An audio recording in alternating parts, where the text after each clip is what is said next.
Ladies and gentlemen, I want you to meet Kim Wickes. On your news bulletin, you've read a little bit about Kim.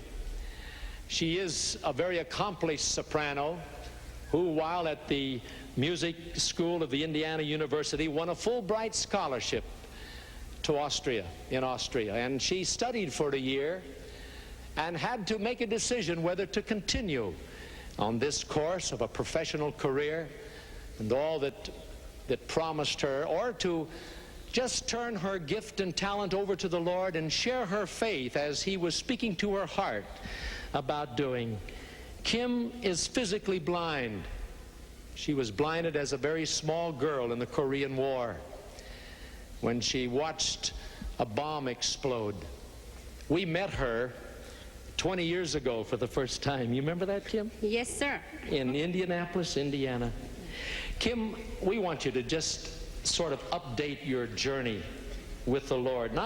You've shared with us on crusades before the story about how you were blinded and a little bit about your parents. But you know, you've been traveling all over, many times by yourself. She travels all over the country. She has a hula hoop to keep her slim. Yes, sir. And she has an Opticon machine. She can put her hand in the machine and read, believe it or not. She travels with that. She travels with her Bible and a great big suitcase and a heart full of love. But it does get kind of lonely at times, doesn't it? Yes, sir. And do you have any problems now, or is it just all roses all the time? Oh, Uncle Cliff, there's always problems, and that's when I have to depend on the Lord in a greater way. Well, I'm going to just turn this microphone over to you. Let's give her just a great big welcome to Nashville, shall we? We're so happy to have you.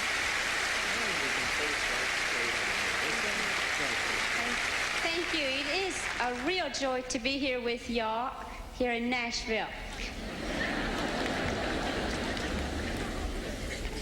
Mr. Graham couldn't have picked a better subject for Music City night. And I can speak from experience of the loneliness that people like I have to experience. Many people have asked me, as I go around the country and stay in some of your homes, you ask me, well, what about rejection? Your daddy threw you into the river. How has this affected your life? And I just have to say that in Jesus Christ there is no rejection, because He says that him that cometh unto me I will in no wise cast out. And I've been in many homes where fathers and sons are alienated from each other, and they won't say much, but the Lord tells me so. And I've been in situations where I would like to be loved by another person, and that person rejects me.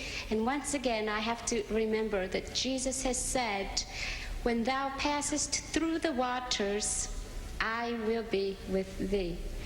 And through the rivers, they shall not overflow thee. Yes, there are problems, Uncle Cliff, but it is a joy to know that the source for all solution in life is in Jesus.